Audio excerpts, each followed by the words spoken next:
Allah. Bismillahirrahmanirrahim. Assalamualaikum warahmatullahi taala wabarakatuh. Lin-nabiyil karim wa ala alihi wa ashabihil kiram. Al-Fatihah. A'udzu billahi minasyaitonir rajim. Bismillahirrahmanirrahim. Alhamdulillahi rabbil alamin. Arrahmanir rahim. Maliki yaumiddin. Iyyaka na'budu wa iyyaka nasta'in. Ihdinas siratal mustaqim, siratal ladzina an'amta 'alaihim ghairil maghdubi 'alaihim waladdallin. Amin. Alhamdulillah. Alhamdulillahi rabbil alamin. Wassalatu wassalamu ala asyrafil anbiya'i wal mursalin Sayyidina Muhammadin wa ala alihi wa sahbihi ajma'in. Rabbi syrah li sadri wa yassir li amri wahlul 'uqdatam min lisani yafqahu qawli.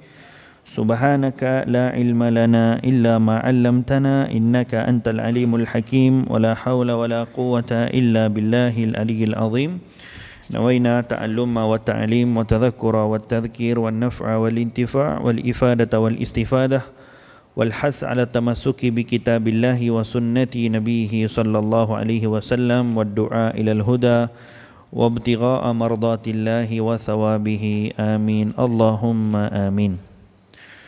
Alhamdulillah, segala puji dan syukur kita panjatkan kepada Allah Subhanahu wa taala dengan kurniaan hidayah dan taufik daripada Allah, dengan keberadaannya kita di dalam bulan yang dimuliakan oleh Allah pada malam 9 Muharram. Mudah-mudahan Allah Subhanahu wa taala memberikan kepada kita apa sahaja yang mahu Allah berikan kepada hamba-hambanya di dalam bulan Muharram, yang berupa kurniaan rahmat, berupa pengampunan daripada Allah Subhanahu wa taala. Kita akan sambung perbincangan tafsirul Quran daripada surah Al-Baqarah. Pada pertemuan yang lepas kita bincangkan bermula pada ayat yang ke-41 ataupun bermula pada ayat yang ke-40.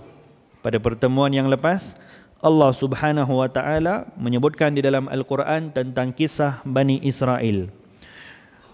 Dan Allah menyebutkan, bila Allah menyebut nama Bani Israel, Allah panggil mereka di dalam Al-Quran. Allah sebutkan, ya Bani Israel adhkuru ni'mati allati an'amtu alaikum. Wahai Bani Israel, ingatlah kamu akan nikmat yang aku berikan kepada kamu. Betapa mereka Bani Israel adalah satu kaum, satu jenis manusia yang paling tak kenal akan erti bersyukur kepada Allah, yang paling tak kenal terima kasih kepada Allah, yang paling tidak menghargai kepada nikmat yang Allah berikan kepada mereka, yang paling tak kenal untuk bersyukur atas pemberian yang Allah berikan kepada mereka yang Allah tak bagi kepada umat-umat sebelum daripada Bani Israel, berupa nikmat yang terlalu banyak Allah bagi kepada Bani Israel, sehingga Allah sebutkan di dalam ayat ini, uzkuru ni'mati allati an'amtu alaikum. Wahai Bani Israel, ingatlah kamu akan nikmat yang aku berikan kepada kamu. Oleh kerana banyaknya nikmat yang Allah Ta'ala berikan kepada Bani Israel, maka Allah Ta'ala untuk menarik perhatian Bani Israel terpaksa dengan menyebutkan mereka, dengan ingatkan nikmat-nikmat yang Allah berikan kepada mereka, supaya dengan nikmat itu mereka dapat ingat Allah. Ada jenis manusia, bila mana mereka itu nak sedar diri, bila mana mereka itu nak mengingat Allah, Allah akan berikan kepada mereka ingatan berupa nikmat. Dengan memberikan nikmat, orang ini akan menjadi orang yang lebih mengingat Allah. Dengan diberikan pemberian oleh Allah, maka orang itu ternyata lebih taat kepada Allah. Ada jenis manusia yang Allah berikan musibah, supaya dengan musibah dia akan ingat Allah. Dan kalau dia diberikan nikmat, dia lupa kepada Allah. Kalau tak diberikan musibah, takkan diingat Allah. Kalau tak diberikan cubaan, tak diberikan bala oleh Allah kepadanya, dia akan lupa, akan lalai dengan kehidupan keduniaan. Maka Allah terpaksa itu bukan dipaksakan kepada Allah, yakni dengan erti Allah kena bagi musibah kepada dia, baru diingat Allah Subhanahu wa taala, baru nak sebut inna lillahi wa inna ilaihi rajiun, baru nak angkat tangan berdoa, ya Allah jauhkanlah aku daripada musibah ini, ya Allah, ya Allah, ya Allah. Sedangkan bila mana diberikan nikmat, dia tak pernah pun mengucapkan alhamdulillah. Bila mana dapat pemberian daripada Allah, dia tak pernah pun mengingat kepada Allah Subhanahu wa taala. Maka ada jenis manusia yang Allah mengingatkan kepada mereka dengan nikmat-nikmat yang diberikan oleh Allah kepada mereka. Oleh demikian, ini teguran Allah kepada Bani Israel dan juga kepada kita. Boleh jadi kita juga mempunyai ataupun tergolong di kalangan orang-orang yang lupa kepada nikmat Allah. Orang-orang yang tak menghargai kepada apa yang Allah bagi kepada kita. Orang-orang yang sentiasa lupa akan pemberian nikmat yang Allah bagi, dan pada masa yang sama mungkin juga kita tergolong daripada kalangan orang-orang yang lalai dengan pemberian yang Allah bagi. Jadi jangan kita jadi seperti sifat Bani Israel, di mana mereka itu walaupun banyak nikmat yang Allah bagi, tapi mereka kufur dengan nikmat Allah. Mereka tidak berterima kasih kepada Allah, bahkan mereka jadi lebih teruk lagi dengan pemberian yang banyak Allah berikan kepada mereka. Maka Allah sebutkan di dalam ayat yang ke-40 ini, wahai Bani Israel, ingatlah kepada nikmat yang telah aku berikan kepada kamu, wa aufu bi ahdi, dan kamu tunaikan kamu punya janji. Ufi bi ahdikum, aku akan tunaikan aku punya janji, kata Allah. Apa janji Allah kepada Bani Israel dan apa pula janji Bani Israel kepada Allah? Janji Bani Israel yang dimaksudkan di sini ada dua pendapat. Pendapat pertama mengatakan janji mereka dengan Nabi Musa. Yang kedua mengatakan janji mereka dengan Nabi Muhammad sallallahu alaihi wasallam. Janji mereka kepada Nabi Musa supaya mereka itu akan bawa apa yang Nabi Musa ajarkan. Mereka akan teruskan apa yang diturunkan dalam kitab Taurat. Mereka akan sampaikan ajaran ini yang seperti mana Nabi Musa ajarkan kepada generasi akan datang daripada orang-orang Bani Israel. Tapi ternyata Bani Israel mereka itu telah mengubah ajaran Nabi Musa alaihi salam, dan mereka pun ingkar kepada janji mereka kepada Nabi Muhammad sallallahu alaihi wasallam. Maka Allah bagi tahu kepada mereka, wahai Bani Israel, kamu tunaikan janji kamu dulu kepada aku akan tunaikan aku punya janji kepada kamu. Ini teguran Allah Subhanahu wa taala kepada Bani Israel, satu kaum yang lalai dengan kenikmatan dunia. Satu kaum material, yakni orang-orang yang materialistik, madi, orang-orang bersifat madiyah, yang kalau tak nampak benda tu depan mata, mereka takkan beriman kepada Allah. Yang kalau Nabi Musa tak bagi tahu apa mereka punya ganjaran, apa balasannya sehingga tak ditunjukkan depan mata, mereka tu ingkar kepada Nabi Musa. Sehingga permintaan-permintaan yang diminta oleh Bani Israel kepada Nabi Musa adalah permintaan yang tak pernah diminta oleh kaum sebelum mereka dan juga selepas mereka. Apa mereka minta kepada Nabi Musa? Bila mana Nabi Musa ajak mereka Bani Israel untuk sembahlah kamu kepada Allah, jangan syirikkan Allah, mereka kata arinallaha jahra ya Musa, tunjukkan kepada kami Allah Ta'ala Tuhan kamu jahra, yakni secara live, nak tengok depan mata baru kami beriman kepada Tuhan kau ya Musa. Bila Nabi Musa suruh kepada mereka untuk menyembah Allah Subhanahu wa Ta'ala, mereka minta pula kepada Nabi Musa, kalaulah Tuhan kamu itu adalah yang maha berkuasa, bagi kepada kami makanan daripada syurga. Dibagi oleh Allah Subhanahu wa Ta'ala manna wa salwa, diturunkan kepada Bani Israel. Diberikan makanan-makanan yang keluar daripada bumi, yang datang daripada langit, semuanya ditunaikan oleh Allah Subhanahu wa Ta'ala kepada Bani Israel, sebab kaum yang paling banyak minta kepada Nabi mereka yang berupa benda-benda madiyah, benda-benda material. Jadi mereka itu seolah-olah apa istilahnya, satu kaum yang terpaksa Nabi Musa tu mendidik mereka dengan perkara-perkara keduniaan. Satu kaum yang terpaksa Nabi Musa tunaikan mereka punya permintaan keduniaan supaya mereka itu kembali kepada Allah Subhanahu wa Ta'ala. Betapa buruknya kalau sesuatu kaum, seseorang manusia yang diajak untuk kembali beriman ataupun bertakwa kepada Allah, tetapi terpaksa dihulurkan sesuatu baru nak datang kepada Allah Subhanahu wa Ta'ala. Maka amatlah beruntung kita umat Nabi Muhammad sallallahu alaihi wa ala alihi wasallam.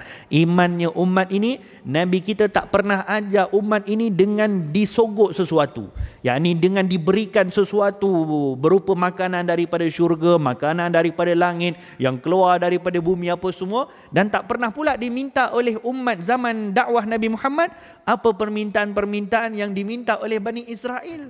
Mana ada di dalam kalangan dakwah Nabi Muhammad, walaupun orang-orang yang yang menentang Nabi SAW daripada orang-orang kafir Quraisy, yang memang pun lagi jahat daripada Bani Israel dulu, Abu Jahal, Utbah, Syaibah, ini pembesar-pembesar Quraisy, orang-orang yang menentang Nabi Muhammad. jahatnya Abu Jahal tu lebih jahat lagi daripada Firaun Nabi Musa. Tapi dia pun tak minta kepada Nabi Muhammad sallallahu alaihi wasallam permintaan-permintaan yang pernah diminta oleh Bani Israel. Jadi Allah Subhanahu wa taala di dalam ayat ini nak bagi tahu kepada kita, jangan ingkar ataupun jangan tidak bersyukur dengan apa yang Allah Taala berikan. Jangan contohi Bani Israel yang ingkar kepada nikmat yang Allah berikan dan juga pemberian yang Allah berikan kepada mereka.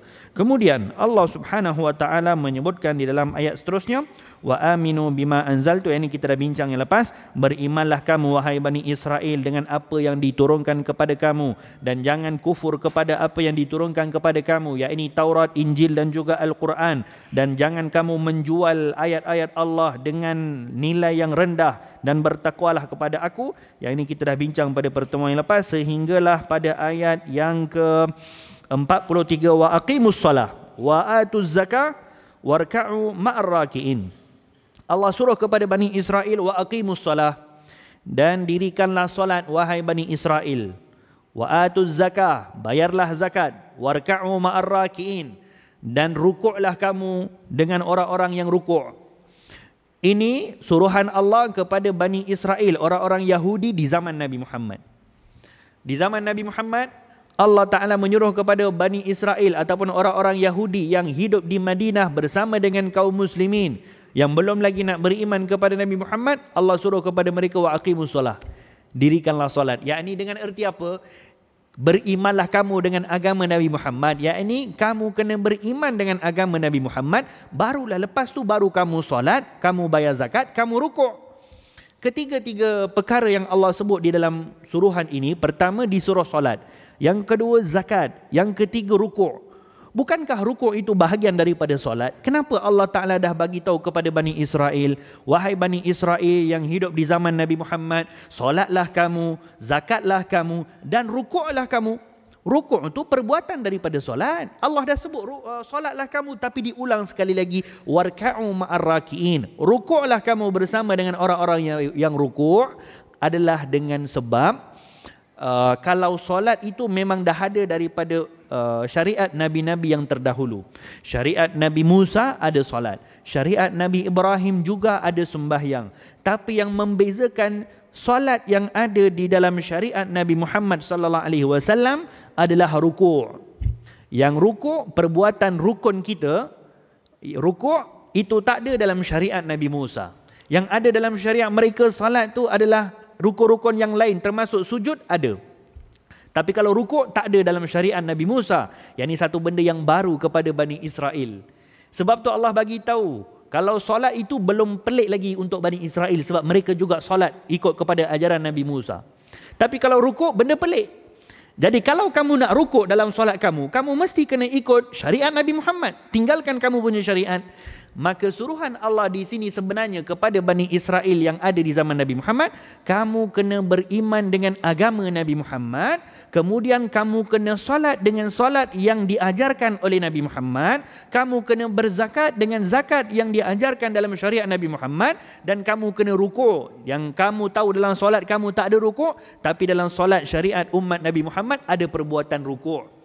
Ini adalah maksud kepada ayat yang telah pun kita bincang sedikit pada pertemuan yang lepas. Kemudian Allah Subhanahu wa taala menyebutkan seterusnya pada ayat yang ke-44, ata'muruna nasa bil birri wa tansawna anfusakum wa antum tatluna al-kitaba afala ta'qilun. Adakah kamu menyuruh kepada manusia berbuat baik, wa tansawna anfusakum, tapi kamu lupa kepada diri kamu sendiri. Yani antara perangai Bani Israel, sifat orang-orang Yahudi laknatullah, mereka tu suka berpesan kebaikan kepada orang. Mereka tu suka menjanjikan kebaikan kepada orang. Kami nak berbuat sekian, kami nak berbuat sekian. Wa tansawna anfusakum. Tapi yang hakikatnya mereka lupa diri mereka sendiri. Mereka pesan berbuat baik kepada orang lain, tapi padahal mereka juga bukan orang yang berbuat baik. Itu hakikat yang berlaku di zaman kita. Itu hakikat yang telah disebutkan oleh Nabi Muhammad sallallahu alaihi wasallam 1437 tahun yang lepas. Nabi kita dah bagi tahu tentang perangai Bani Israel. Dalam Al-Quran Allah dah ceritakan perangai Bani Israel. Allah dah bagi tahu dalam Al-Quran, ya Rasulullah ya Muhammad, walan tarda ankal yahud walan nasara hatta tattabi'a millatahum. Ya Muhammad ya Rasulullah, walan tarda ankal yahud walan nasara. Yahudi dan Nasrani takkan sama sekali redha dengan engkau ya Muhammad. Takkan redha dengan apa yang engkau bawa. Takkan redha dengan agama engkau ya Muhammad. Allah gunakan perkataan lan. Lan itu kalau dalam bahasa Arab, dia adalah huruf nafi lil abad. Yang ni penafian sampai abadi, yang ni takkan boleh berubah. Dalam Al-Quran Allah dah bagi tahu, orang Yahudi, orang Nasrani takkan redha dengan agama kamu ya Muhammad. Walaupun secara zahir tu mereka baik dengan kamu, tetapi secara hakikat mereka itu di dalam hati mereka adalah untuk memusnahkan kamu punya agama. Maka Yahudi dengan Nasrani ini adalah kaum yang telah disebutkan akan tidak redanya mereka dengan agama Nabi Muhammad sallallahu alaihi wasallam. Di dalam Al-Quran Allah dah bagi tahu. Tapi amat malang di zaman kita kalau dengan umat Islam yang tak kenal lagi perangai orang Yahudi, yang tak kenal lagi siapa itu orang Nasrani, yang tak tahu, yang seolah-olah mereka tak nampak apa yang ada dalam Al-Quran yang Allah ceritakan tentang bangsa Yahudi Israel ini adalah satu kaum yang disebutkan dalam Al-Quran mereka itu takkan pernah ubah, mereka itu takkan ada niat baik dengan umat Nabi Muhammad, mereka itu takkan pernah ada untuk membantu ataupun untuk membuat sesuatu perkara yang baik walaupun dengan berhusnuzan, yakni dengan bersangka baik kepada agama Nabi Muhammad pun takkan ada kepada mereka. Tapi di zaman kita sekarang, kita lihat bagaimana umat Islam, bagaimana sesuatu negara Islam yang Allah tak bagi kepada mereka apa-apa bentuk kekurangan pun kepada mereka, baik dari segi harta, baik dari segi kekuatan, baik dari segi hasil bumi, baik dari segi keamanan, baik dari segi apapun, Allah tak pernah bagi kurang kepada negara-negara umat Islam. Tapi bukankah di zaman kita sekarang yang menjadi kiblat kepada umat Islam adalah orang Yahudi dan Nasrani? Bukankah yang menjadi warisan kepada akhlak kita adalah akhlak orang Yahudi, orang Nasrani? Bukankah yang menjadi kita punya lifestyle hidup umat Islam di zaman kita sekarang sebahagiannya seperti mana kehidupan seorang Yahudi dan Nasrani? Nabi kita dah bagi tahu dulu, la tattabi'anna sunana man kana qablakum. Nabi kita bagi tahu kepada para sahabat, la tattabi'anna sanana man kana qablakum. Kamu, yakni umat aku ini, la tattabi'anna, kamu ini akan ikut sanana man kana qablakum. Sunnah-sunnah, jalan-jalan yang dibuat oleh orang-orang terdahulu daripada kamu. Sampaikan shibran bi shibrin. Shibran bi shibrin, satu jengkal demi satu jengkal. Wa dhira'an bi dhira'in, satu depa demi satu depa. Yang ini Nabi istilahkan, walaupun satu jengkal pun kamu tetap akan ikut kepada mereka.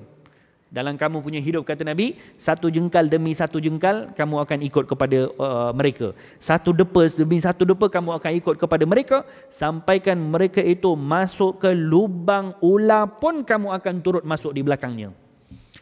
Maka tanya sahabat, ya Rasulullah, siapakah, adakah Yahudi dan Nasrani yang kamu maksudkan umat kamu akan ikut di belakangnya? Kata Nabi SAW, kalau bukan Yahudi dan Nasrani, siapa lagi?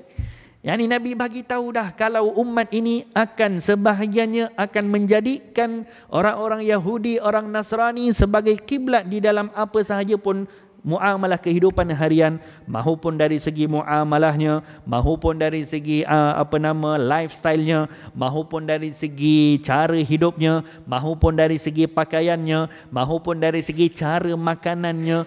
Bukankah di zaman kita sekarang, macam mana kita nampak di zaman kita sekarang umat ini hari ini, yang mungkin sahaja kita boleh nampak hari-hari di depan mata kita, kita toleh kanan, kita toleh kiri, kita boleh nampak bagaimana umat Islam di zaman kita sekarang yang mewarisi kepada kehidupan orang-orang Yahudi, yang mewarisi kepada akhlak orang Nasrani, seolah-olah tidak ada beza di antara apa yang diajarkan oleh Nabi Muhammad SAW dengan apa yang dibuat oleh orang-orang Yahudi dan juga orang Nasrani. Bukankah di zaman kita sekarang juga orang-orang Islam sebahagiannya membuat pembunuhan semacam mana orang Yahudi? Kita tak pelik lagi kalau orang-orang Yahudi bunuh umat Islam sebab mereka itu memang musuh kepada agama Allah, agama Rasulullah. Tapi yang kita pelik kepada umat Islam yang berjanggut, yang pakai serban, yang pakai jubah, masih lagi boleh berbunuh ke sesama Islam, masih lagi boleh menyembelih umat Islam, masih lagi boleh merogol kepada anak perempuan orang Islam, masih lagi boleh menembak kepada orang Islam. Yang berjanggut ni, nak cerita yang berjanggut, yang pegang Al-Quran, yang baca Al-Quran, yang pakai jubah, pakai serban, orang Islam. Secara zahirnya Islam, tetapi di dalam hatinya penuh dengan sifat Yahudi dan juga sifat Nasrani.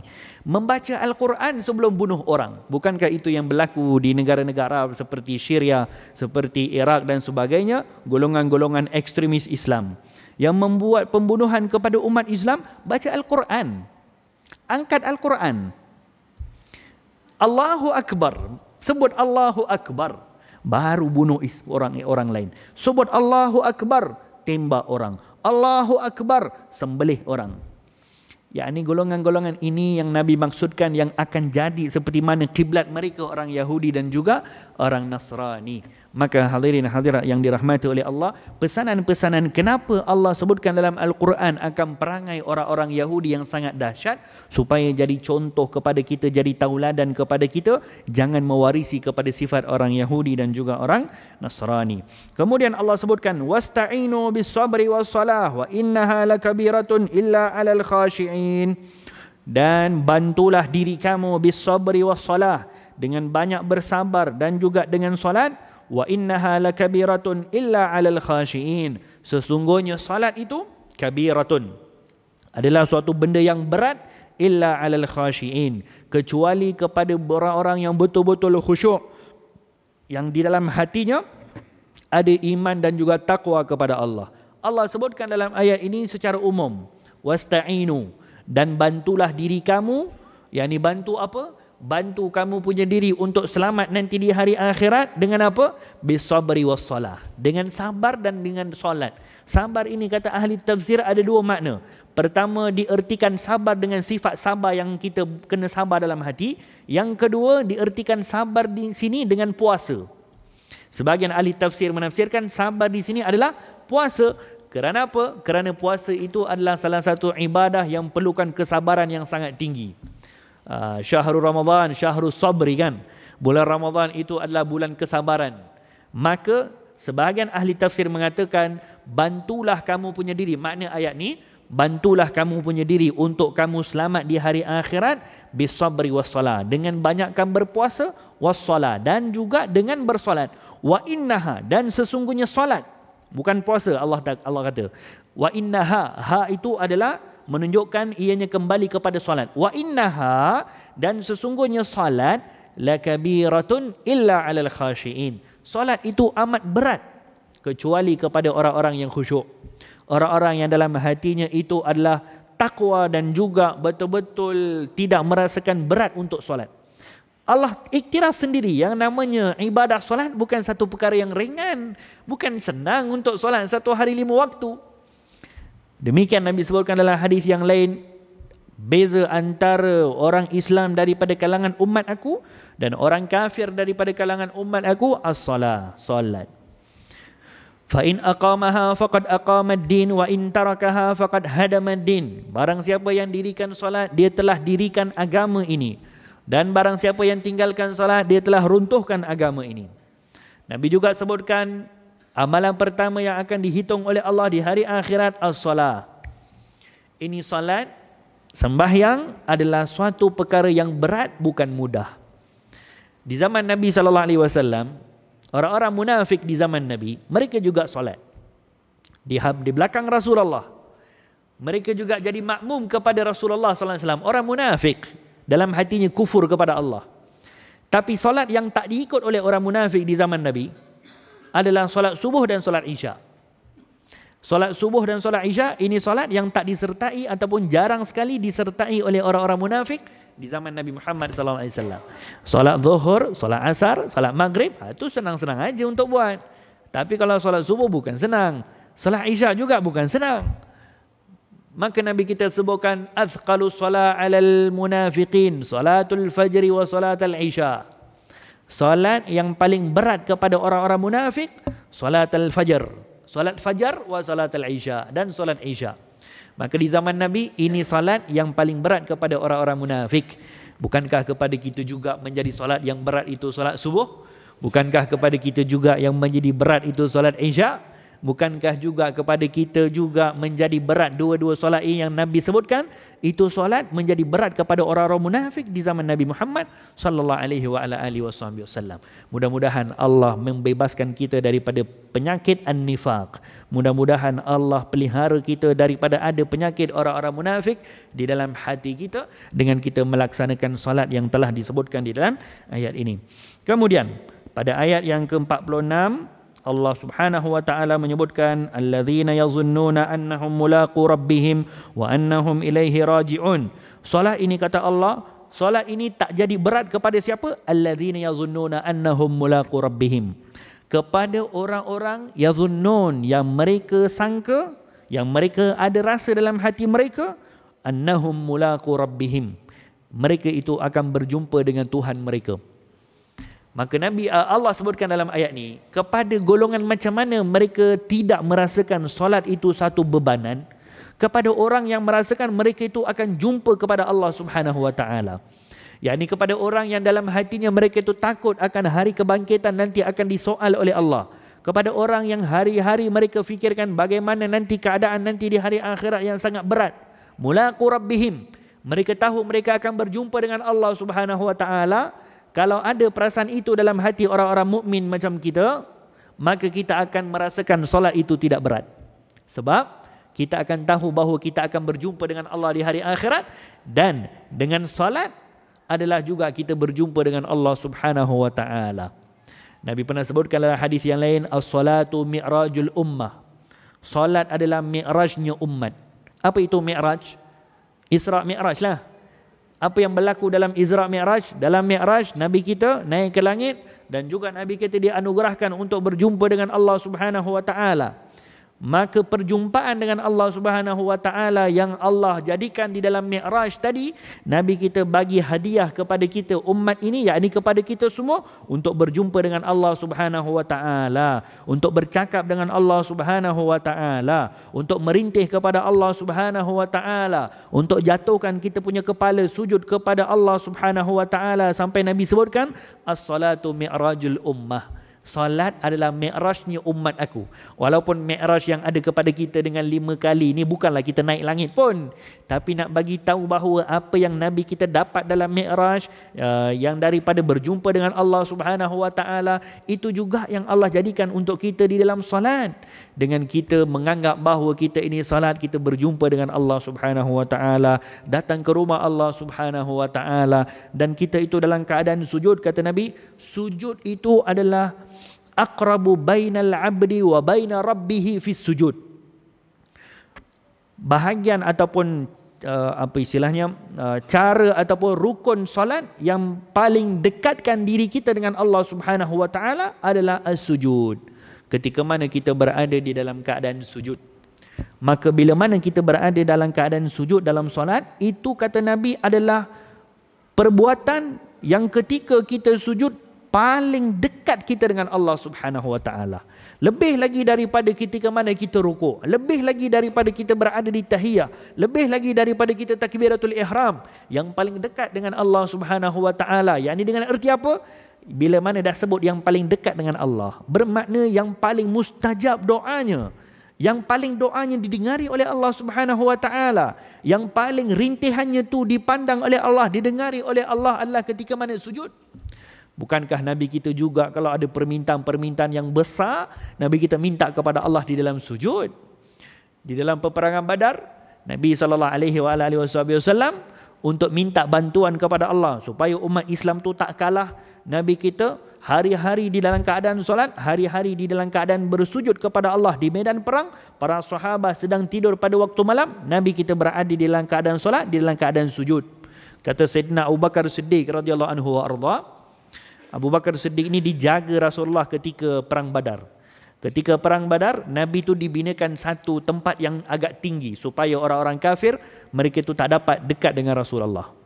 Maka kata Sayyidina Abu Bakar Siddiq yang beliau tu jadi security kepada Rasulullah.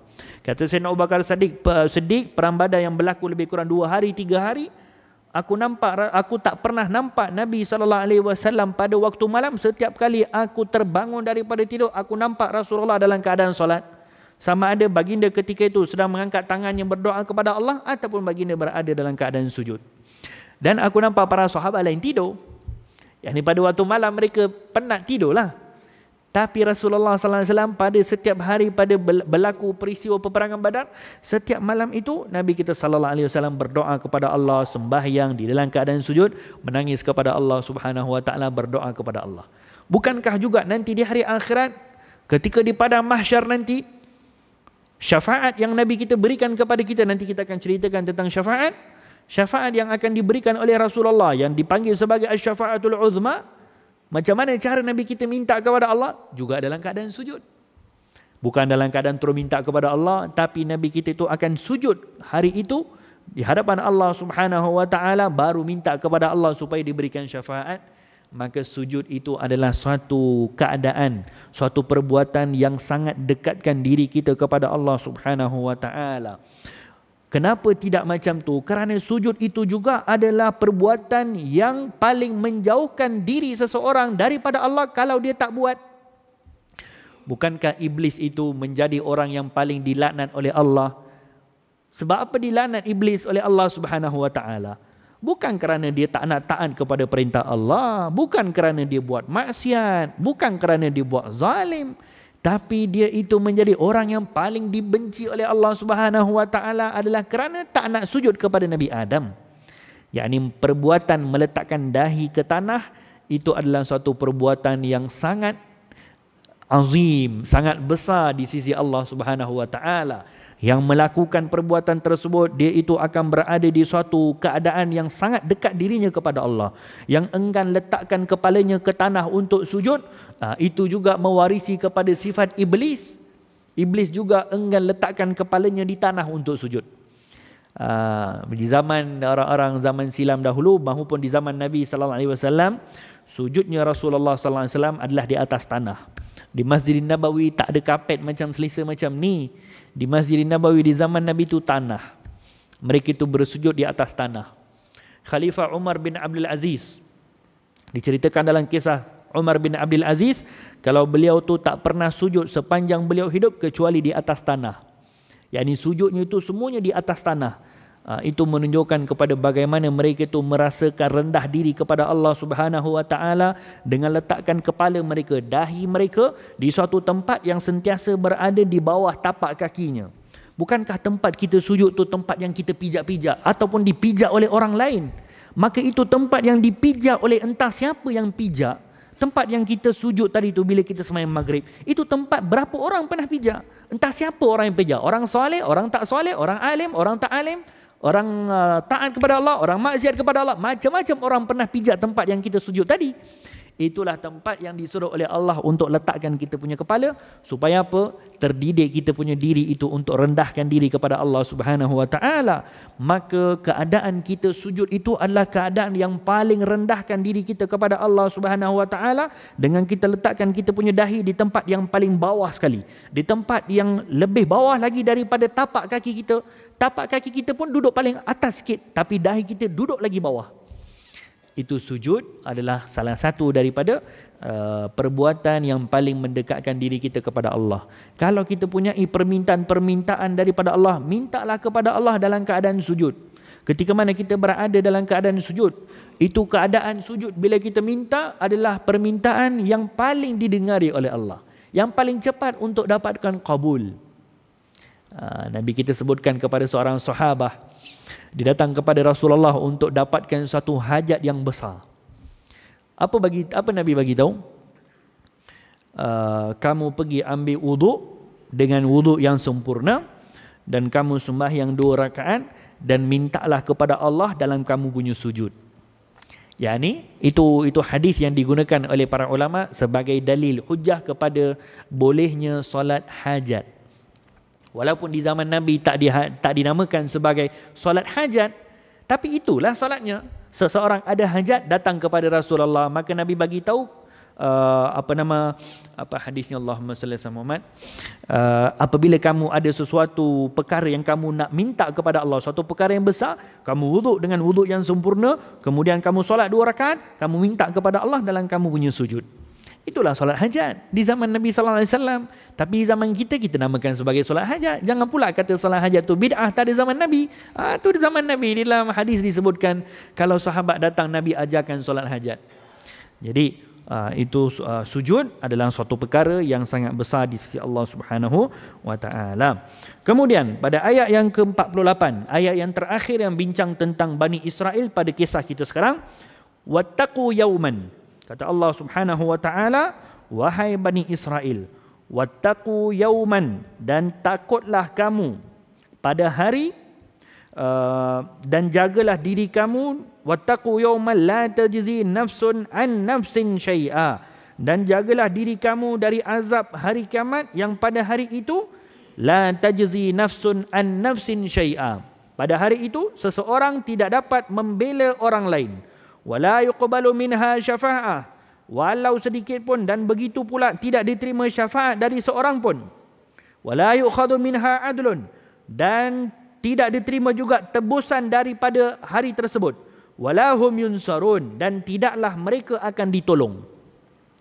Ayat yang sangat mendalam maknanya, bukan sahaja teguran kepada Bani Israel, juga kepada kita. Allah Subhanahu wa taala sebutkan dalam ayat ini suatu perkara yang sangat dahsyat untuk kita mengamatinya. Allah bagi tahu kepada kita melalui teguran Allah kepada Bani Israel, juga kepada kita, wattaqu yauman.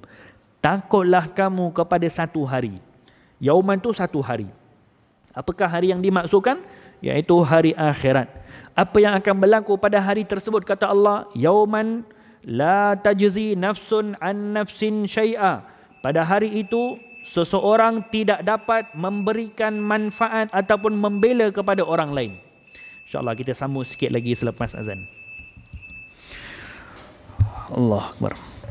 Dalam ayat yang kita bincangkan, ayat yang ke-48, Allah Subhanahu wa taala menyebutkan tentang perihal hari akhirat dan hari kiamat yang Allah sifatkan dalam ayat ini pada hari tersebut, la yaumal la tajzi nafsun an nafsin syai'a. Pada hari tersebut seseorang tidak dapat membela orang lain, wala yuqbalu minha syafa'ah, dan tidak ada pertolongan seorang pun yang akan dikira di hari tersebut, wala yu'khadhu minha adlun, dan tidak ada tidak diterima pula tebusan dari mereka, wala hum yunsarun, dan tidak ada bantuan apapun pada hari tersebut. Ayat ini Allah Subhanahu wa taala menceritakan tentang Bani Israel. Yakni maksud kepada ayat ini bukan di hari akhirat takkan ada syafaat daripada seseorang pun. Ayat ini pernah disalah ertikan oleh sebahagian daripada orang-orang yang tafsirkan Al-Quran di zaman sekarang. Di Indonesia ada satu kelompok namanya Mu'tazilah zaman moden. Walaupun Mu'tazilah itu satu kumpulan orang-orang rasionalis yang dah lama wujud, sekarang ni dah tak ada orang atas nama kumpulan Mu'tazilah, tapi ada golongan-golongan yang masih lagi berfahaman dengan fahaman-fahaman rasionalis, ataupun kita panggil di zaman kita sekarang lebih mudah dengan golongan liberal. Golongan liberal, orang-orang rasionalis, mereka ini akan sesuaikan Al-Quran dan hadis ikut kepala-kepala otak mereka. Apa yang sesuai dengan rasional mereka, itulah maknanya. Kalau tak sesuai dengan akal mereka, ni bukan maknanya macam tu. Golongan rasionalis. Maka di sisi mereka, yang baik adalah apa yang dibaikkan oleh akal, dan yang buruk adalah apa yang dikatakan buruk oleh akal, bukan syariat. Maka golongan-golongan semacam ini pernah saya baca dalam beberapa tafsiran daripada golongan-golongan yang terpengaruh dengan tafsiran liberal, yang mengatakan dengan berhujah kepada ayat ini, ni dalam ayat Quran ni Allah dah bagi tahu la yuqbalu minha syafa'ah. Tak ada syafaat di hari akhirat. Ini pandai-pandai kamu percaya ada syafaat uzmah lah, syafaat Nabi Muhammad lah. Ini Quran bagi tahu tak ada syafaat di hari akhirat. Ni tafsirkan Quran guna dia punya kepala otak, bukan ikut kepada apa makna yang hendak disampaikan dalam ayat ni. Ayat ni, sebab tu saya bacakan ayat ni daripada awal tadi cerita Bani Israel sampai akhir ayat ni.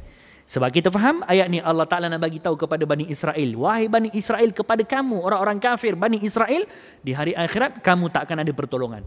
Kamu tak akan ada syafaat di kalangan satu orang daripada kalangan kamu. Dan kamu seorang daripada kalangan kamu yang lain tak boleh saling bantu-membantu.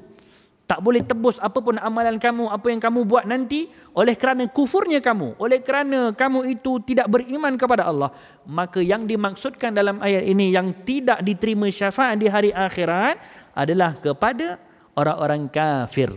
Adapun kepada kita umat yang beriman kepada Allah Subhanahu wa taala, kita ada beberapa bentuk syafaat di hari akhirat. Syafaat itu maknanya pertolongan. Dalam bahasa Melayu, syafaat maknanya pertolongan. Apakah pertolongan yang akan kita dapat di hari akhirat? Kita tidak akan dapat pertolongan daripada seseorang pun kecuali dengan izin Allah. Allah akan izinkan kepada orang-orang yang tertentu untuk berikan syafaat kepada orang-orang yang tertentu. Maka syafaat di hari akhirat memang pun tidak ada orang yang boleh bantu orang lain, tetapi kecuali dengan izin Allah Subhanahu wa taala.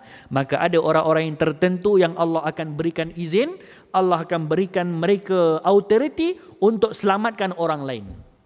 Tidak lain tidak bukan, Nabi sebutkan dalam hadis, ana awwalu syafi'in wa musyaffa'in.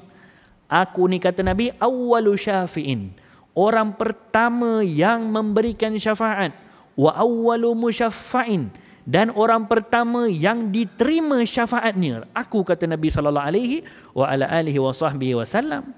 Ini hadis jelas Nabi sebutkan kalau Rasulullah itu adalah Nabi sendiri bagi tahu, aku adalah orang pertama yang akan berikan syafaat dan aku orang pertama yang akan diterima aku punya syafaat. Yakni aku punya pertolongan nanti di hari akhirat. Apa yang Nabi kita akan tolong kita di hari akhirat? Apakah pertolongan daripada Rasulullah sallallahu alaihi wasallam di hari akhirat? Bukankah kita tahu kalau Nabi itu diberikan authority oleh Allah Subhanahu wa taala untuk memberikan syafaat kepada seluruh umat? Ketika kita menahan kepada pedihnya azab di padang mahsyar, ketika kita tunggu di padang mahsyar dengan azab yang tak terbayang dengan kita punya akal, macam mana seluruh manusia daripada zaman Nabi Adam sampai ke kiamat nanti, daripada kalangan manusia, daripada kalangan jin, daripada kalangan haiwan, daripada kalangan malaikat, semuanya Allah kumpulkan semua makhluk di mahsyar. Mahsyar itu, walaupun itu padang mahsyar tu kita tak boleh bayang besarnya macam mana, tapi mahsyar itu bukan padang yang akan menjadi luas kepada kita, kecuali mahsyar adalah satu padang yang akan menjadi sangat sempit kepada kita. Disebutkan dalam hadis, kalau orang yang berdiri di padang mahsyar, kalau satu kita ni kalau duduk di kalau orang ramai kan, orang tengah bersesak-sesak, macam mana agak-agak? Peristiwa di Mina baru ini, mudah-mudahan Allah berikan syurga kepada mereka yang meninggal. Macam mana agak-agak kita kalau ketika berada ketika tawaf di Kaabah, kita nak sujud tak ada tempat di Masjidil Haram untuk kita letakkan kita punya kepala kerana ramainya orang. Tapi jangan bayangkan macam tu kot mungkin di mahsyar. Tidak. Nabi sebutkan dalam hadis, di mahsyar nanti walaupun tempatnya besar, tapi padang mahsyar itu akan menjadi sempit kepada manusia. Sempitnya, kata Nabi, mungkin satu orang yang kakinya, di atas kakinya ada 1,000 tapak kaki orang lain. Di atas satu kaki yang letak di atas tanah, satu kaki, di atas kakinya boleh jadi sampai 1,000 kaki orang lain. Apa maksudnya? Nak bagi tahu betapa akan menjadi padang mahsyar ketika itu adalah satu suasana yang kita tak terbayang, macam mana jadi sibuknya, macam mana jadi manusia yang terlalu ramai. Dalam keadaan macam tu, kita itu akan dahsyatnya padang mahsyar ketika itu. Dengan pula Allah Ta'ala jadikan tunggunya di padang mahsyar bukan 1 hari, bukan 2 hari, 50,000 tahun. 50,000 tahun hanya untuk tunggu untuk mendapat pergi ke stage seterusnya, iaitu untuk hisab, untuk perhitungan amalan. Ketika itu orang-orang saleh daripada kalangan umat ini dan juga umat-umat terdahulu, oleh kerana lamanya mereka tunggu di padang mahsyar, tak tahan kepada azab di padang mahsyar, matahari pun Allah Ta'ala jadikan matahari itu satu jengkal daripada kepala kita, maka orang-orang saleh daripada kalangan umat ini, daripada kalangan umat-umat terdahulu, mereka akan bincang, apa kita nak buat ni?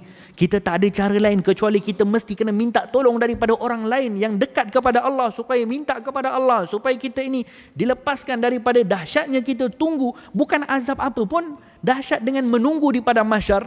Orang-orang kafir pada hari itu, orang-orang kafir akan bagi tahu apa kepada Allah? Ya Allah, selamatkanlah, lepaskanlah kami daripada mahsyar, walaupun kau masukkan kami dalam neraka pun kami sanggup. Tapi mereka tak tahu macam mana neraka. Nak bagi tahu betapa dahsyatnya penantian di padang mahsyar, sampai macam tu orang-orang kafir akan bagi tahu. Yang penting bagi kami lepas daripada mahsyar ini pun cukuplah ya Allah. Walaupun kau masukkan kami dalam neraka. Walaupun neraka itu berjuta kali ganda lebih teruk, tapi mereka tak tahan. Dan kita semualah dengan tak tahannya menanti di padang mahsyar. Ketika itu manusia semuanya akan pergi kepada Nabi Adam. Kata Nabi Adam, aku ni pun kalaupun aku boleh berikan syafaat, aku lebih layak untuk selamatkan aku punya diri daripada Allah Subhanahu wa ta'ala. Pergilah kamu kepada Nabi Nuh. Manusia semuanya akan pergi kepada Nabi Nuh. Kata Nabi Nuh, aku pun dah gunakan aku punya doa yang mustajab dulu di zaman aku berdakwah. Aku dah gunakan aku punya doa yang mustajab untuk doa kepada Allah supaya ditenggelamkan aku punya umat. Tak ada lagi peruntukan doa yang mustajab. Pergilah kamu kepada Nabi Ibrahim. Pergi umat ini kepada Nabi Ibrahim. Nabi Ibrahim pun juga kata, aku ni nak selamatkan aku punya diri. Pergilah kamu kepada Nabi Musa. Pergi ke Nabi Musa. Nabi Musa pun tolak kepada Nabi Isa. Nabi Isa akhirnya tolak kepada Nabi Muhammad sallallahu alaihi wasallam. Satu umat manusia dan juga malaikat dan juga jin dan juga binatang, semuanya akan diselamatkan oleh baginda Rasulullah sallallahu alaihi wasallam. Bila mana manusia semua ni datang kepada Nabi Muhammad, akan dikatakan oleh Rasulullah sallallahu alaihi wasallam, ana laha, akulah orang yang akan bantu kamu, akulah orang yang akan berikan syafaat kepada kamu.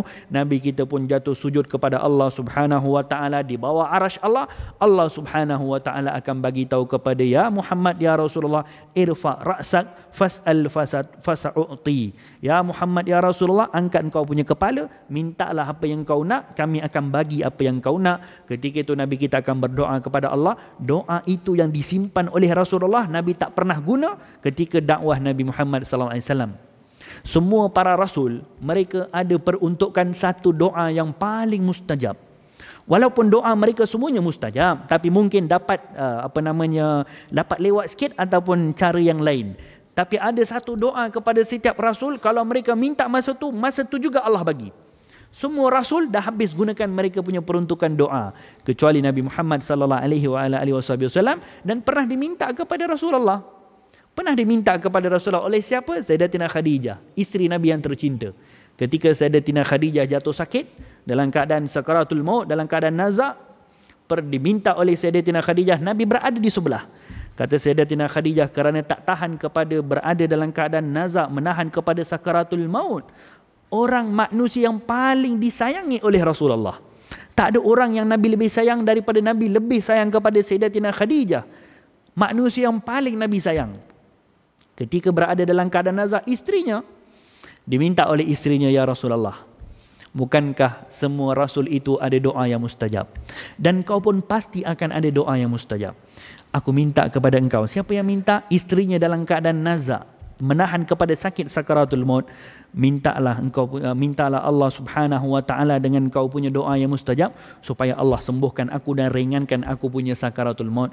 Nabi sallallahu alaihi wasallam sambil menitiskan air mata kata Nabi, itu satu yang Khadijah yang tak mampu aku buat untuk engkau, kerana ini aku simpan untuk aku punya umat. Doa mustajab ini bukan untuk engkau, bukan untuk aku, ini khas aku simpan untuk aku punya umat nanti di hari akhirat, untuk selamatkan seluruh alam, selamatkan seluruh umat, selamatkan seluruh makhluk Allah Subhanahu wa taala daripada keperitan mahsyar. Yang akan bantu kita ketika itu tidak lain tidak bukan adalah kekasih hati kita baginda Nabi Muhammad sallallahu alaihi wasallam. Begitu juga setelah daripada memberikan syafaat yang dimaksudkan asy-syafaatul uzma, syafaat yang paling terbesar tu.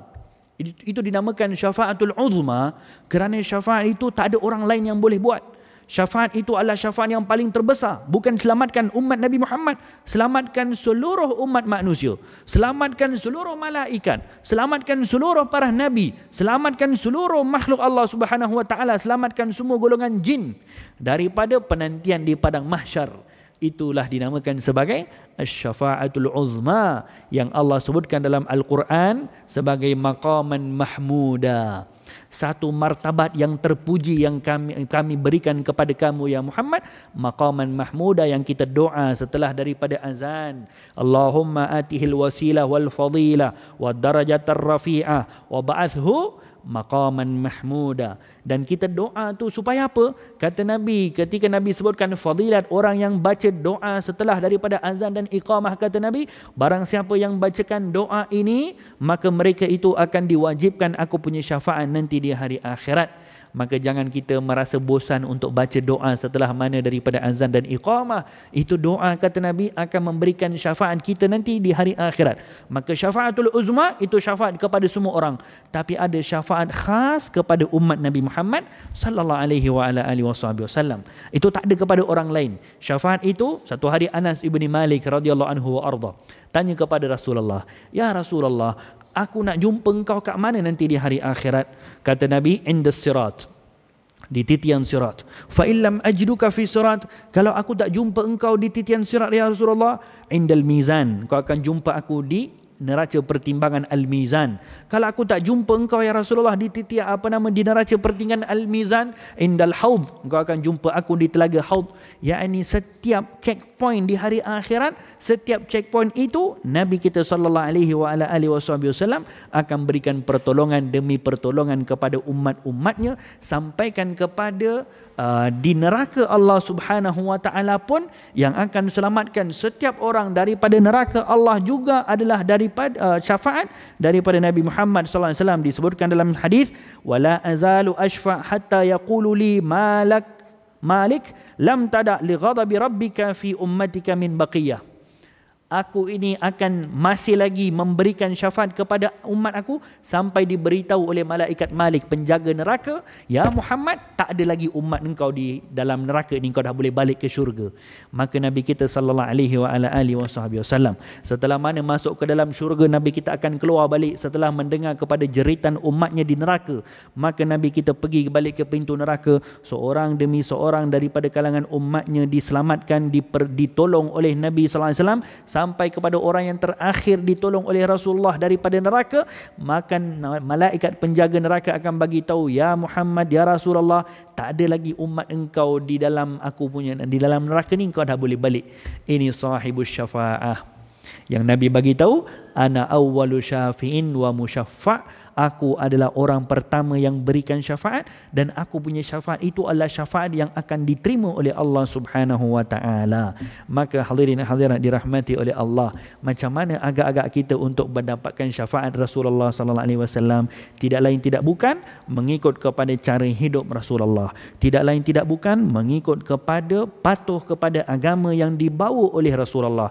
Banyakkan berselawat kepada Nabi Muhammad sallallahu alaihi wa ala alihi wasallam, dan sentiasa berada di jalan yang diredai oleh Allah Subhanahu wa taala, untuk kita tergolong daripada kalangan orang-orang yang mendapatkan syafaat daripada Nabi Muhammad sallallahu alaihi wa ala alihi wasallam.